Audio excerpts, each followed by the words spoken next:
generally using AI in the federal government for transparency would be a good thing. Senator Durbin.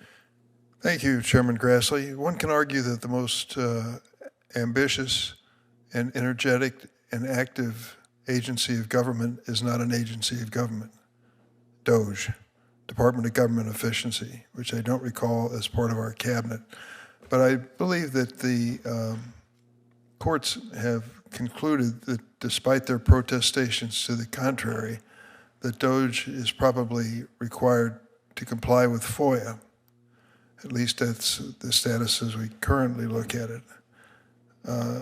I worry about where this is headed if an agency with the power to eliminate federal agencies is not subject to FOIA. What is motivating these people? What activities are they engaged in? What disclosures should they make to the American public? Apparently, they don't believe there's anything they should disclose to the American public. Professor Coco, what's your opinion? Thank you, Senator Durbin. There's, as you noted, the question about whether DOGE is subject to FOIA is currently in the courts.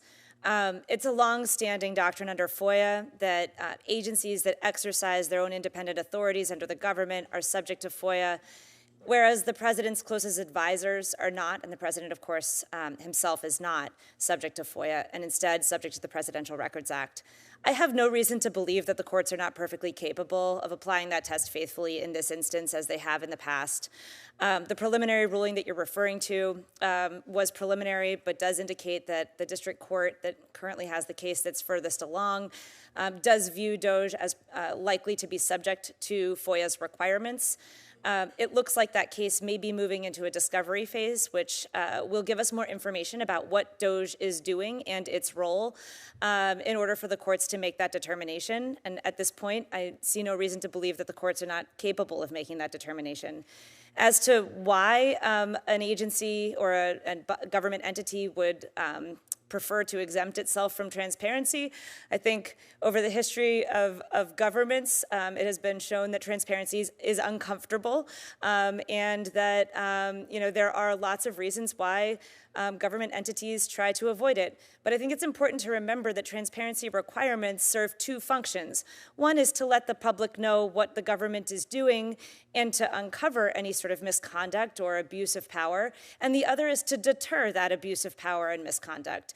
When government officials know that what they're doing will come to light, they are less likely to act improperly. And so I think the faithful application of FOIA in this case, like in every other case, is extremely important.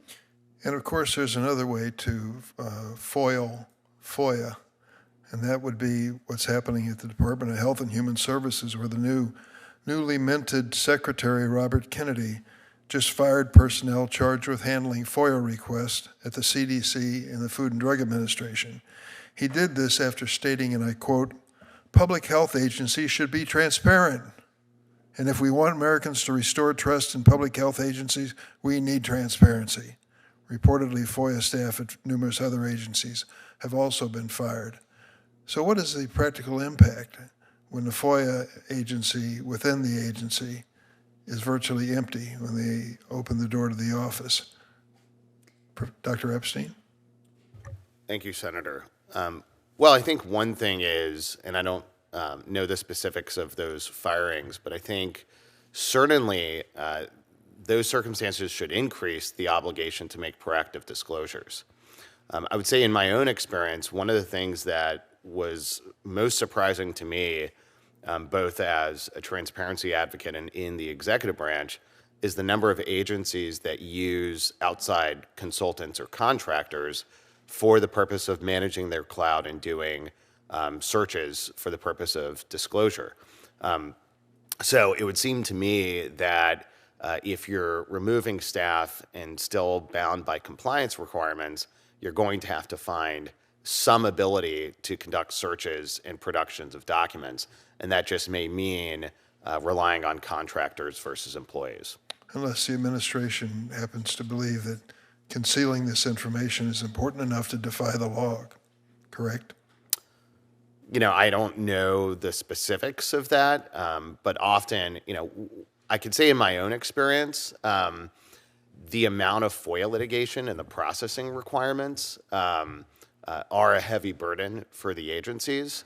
And, you know, I worked in the executive branch for close to 4 years.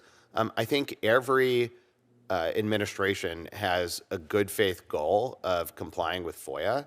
Often it's not the top priority for the White House, and it's generally managed by career civil servants.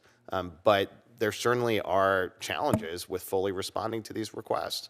They're massive and they take time. Thank you, Senator Grassley. Thank you. See, I'm going to offer for what you follow up on with HHS, this explanation that we got from them about that